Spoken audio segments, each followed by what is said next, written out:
All right, so as you see behind me, and by the last video, we did pick up a backhoe, the bh77, which is supposed to mean it'll dig 7 foot 7 inches. So it's on the trailer. We got it unstrapped. I'm going to kind of just open up a couple of the packages. I'm not really ready to take it off the trailer just as of yet, but I kind of wanted to just do like a really close inspection to see everything that we got and kind of look in the pack to check out the assembly stuff and look at the owner's manual and just kind of familiarize myself with it and you guys also. So here we go. All right, so there's a bucket. Well, there's 2 buckets. I ended up going with the 16-inch bucket. Some of them have 12s. So this doesn't come in here. This is separate from the skid. We kind of just slid it in here so to help hold it when I was loading it. They have this bucket on here, and it was actually a sealed bucket, but I got this out here because I want to be able to pull it out and show you. Basically, like any other paint bucket or 5-gallon bucket, I popped it off. I was curious to see what was in here. So this is what they pack in here. You have your backhoe manual, and it looks like the assembly instructions are in here also. Yep, there's our backhoe manual and our assembly instructions.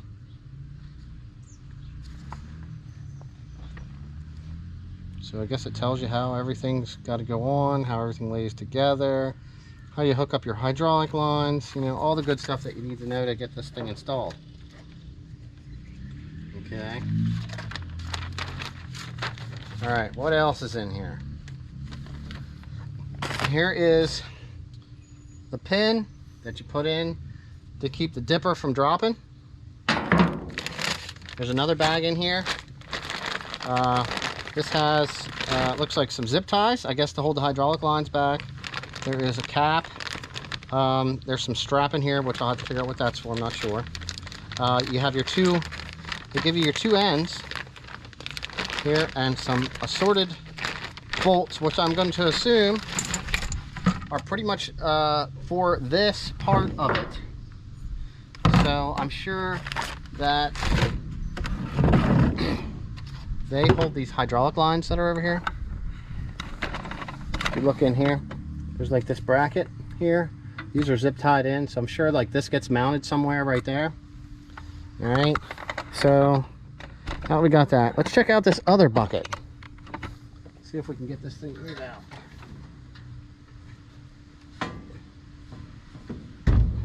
Well, I got it down in here pretty good.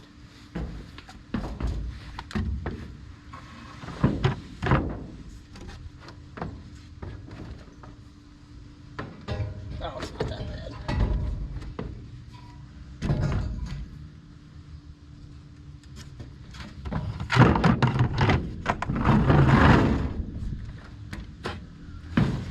Soon enough, we'll get this thing apart.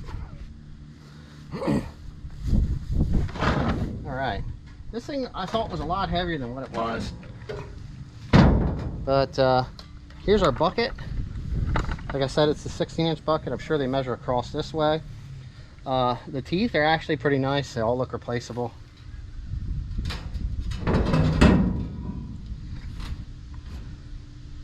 So there you go.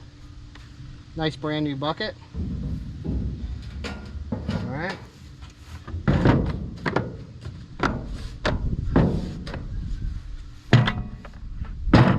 All right, I'm gonna pull this camera off of here.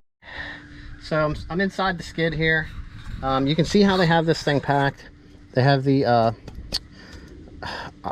I'm gonna apologize, I'm not up on all the terminology just yet, but I guess these are your stands. So they have those zip tied up on both sides with zip ties. They used what looks like a seatbelt material to help hold these things in place. Nice strap, looks like it doesn't damage anything. They got the nice wrap around the hoses up here on the top.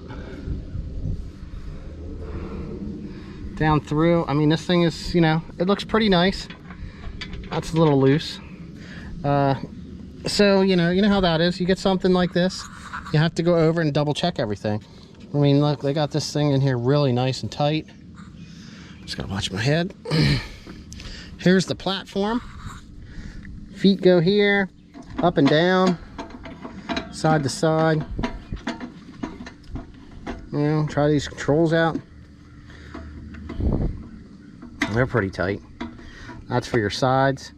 It actually shows you a little picture here. This controls the bucket, that controls the arm, and there goes the side to side. So yes, I mean, I'm just excited on trying to get in here and try this thing out. The big pin I showed you actually goes down through here and locks this in here, and this is its storage area when you take it out. You don't ever want to drive around with that unhooked, I'm assuming. And I assume, look, it has this too. That holds it in place. So that's pretty cool. All right, I'm going to shut this off for a second and then climb out, and I'll go on the other side. I'm outside the skid here now. You can check out what you see down through here. A little step here to get on. Nice little tie. We have a tie here holding it in place. Everything's pretty cool. There's the little hydraulic valve that goes inside there that controls everything. Here's the back side of the cylinder. Really nice. Up through here, like I said, here's this lock. Holds that in place. I was curious, I grabbed the hold of this thing and I'm like, why is there a bar here? So, well, now I know it has a lock that holds it in place. You can see here now on this side, you know, basically one side looks like the other. Your pins here, I guess they got tape on them to hold them in so they don't come out. So that's where your bucket's gonna go. Down through here. Here's your little holder for your triangle when you're driving down the road. So I mean, that pretty much covers the initial skid of the bh77. And like I said, the bucket does come separate from that when you purchase it this way. So right here, this is the subframe kit, all right, that you need to bolt onto the tractor. What I opted for was I bought the one that is for the cab model, so I did not have to change my seat. So if you're looking at this and you have a ROPS model like I do, you'll kind of see that difference. So I'm going to grab the tripod, and then we're going to start checking this stuff out. I'm going to get the seat out and look at it. We're going to see what's inside this box. That should be our hydraulic line. That should be most of our bolts, or all of our bolts, to install this thing onto the tractor. All right, guys, we did the quick overview of what's in the skid. So let's see what's in the skid. So it has this box right here, which is sealed, stapled. It's in some bags. It's actually down underneath this belt part here. So I'm kind of curious, like I said, to see what's in here. So hopefully this should be all we need for our assembly. All the bolts, I'm assuming.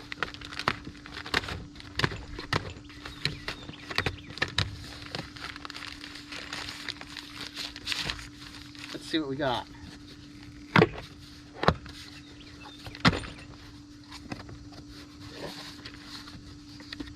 All right, everything's in a big plastic bag. Here's all our bolts. Here is, it looks like some clamps, a couple zip ties, some of the fittings, something wrapped in, I don't know, we'll figure out where that goes. Here is our line. They actually have it sealed on both ends so no contaminants get in there. This is the clip that holds it onto the tractor. There should be two of these right here. We have both of those. All right, now this is the fun stuff. These are the lines right here. These get installed onto your hydraulic valve, onto your tractor, which, okay, that looks right. Probably something similar to this. Maybe they come out that way, I'm not sure. So one side will have a fitting, the other side will have a fitting, or it has the line. And one has a fitting, and then it comes up. If you're not using the backhoe, you're going to collect this so that it completes the hydraulic circuit so you can use everything else.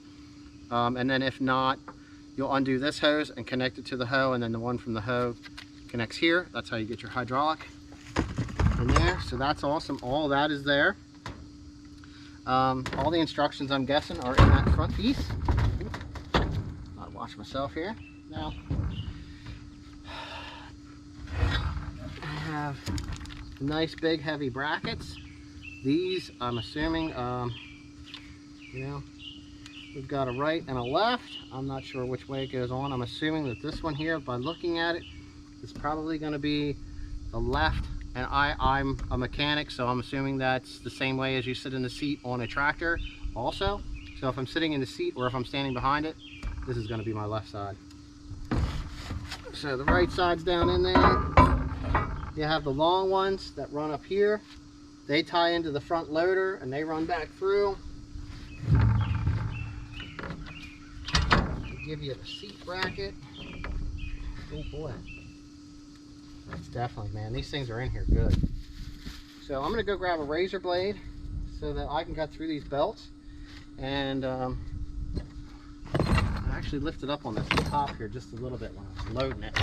And it actually came off pretty easy. Oops, sorry for bumping you guys. I'm going to grab the knife. We'll cut this seat out and check it out. And we'll check out the mount for the seat. All right.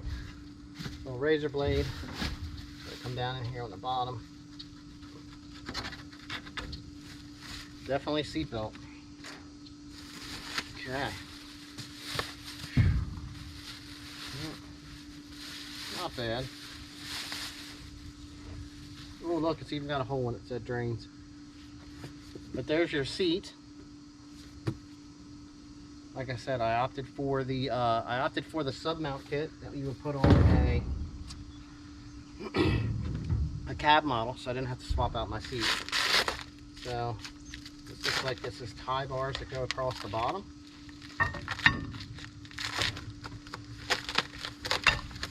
Nice, very nice.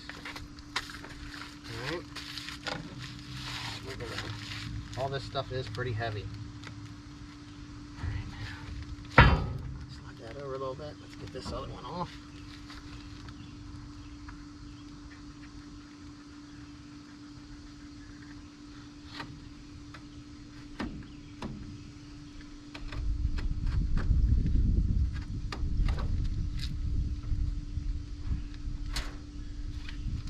Alright. Here is our seat mount. Alright, hopefully that's coming in there pretty good. You can see it.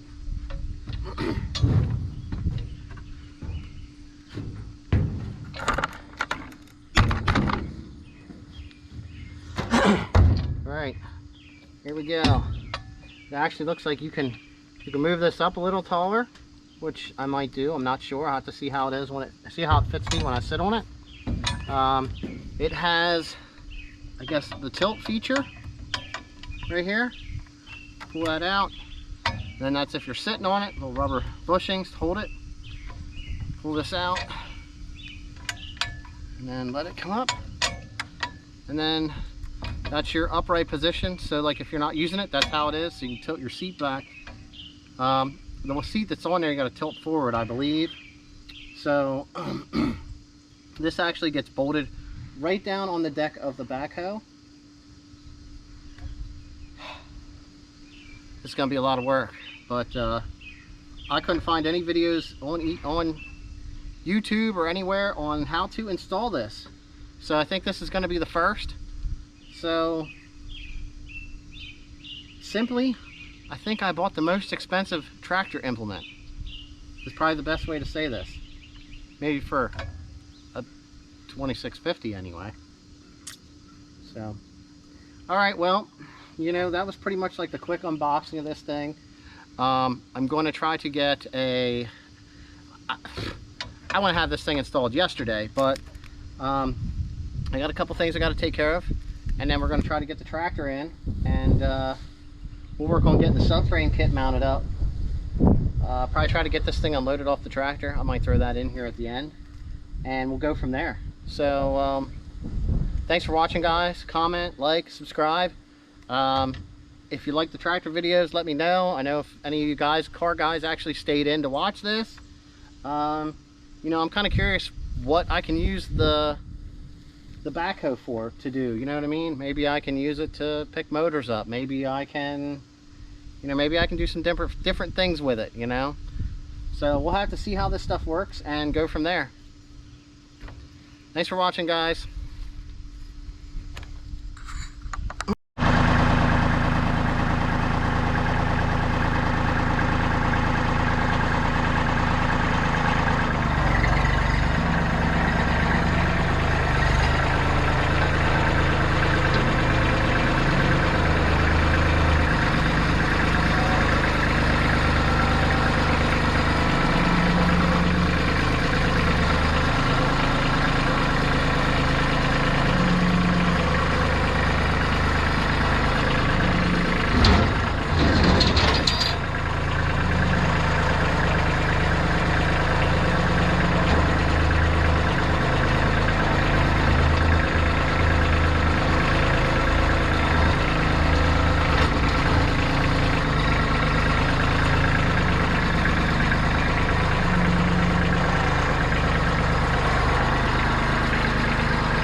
Well, you've seen that. That was kind of a little bit of fun.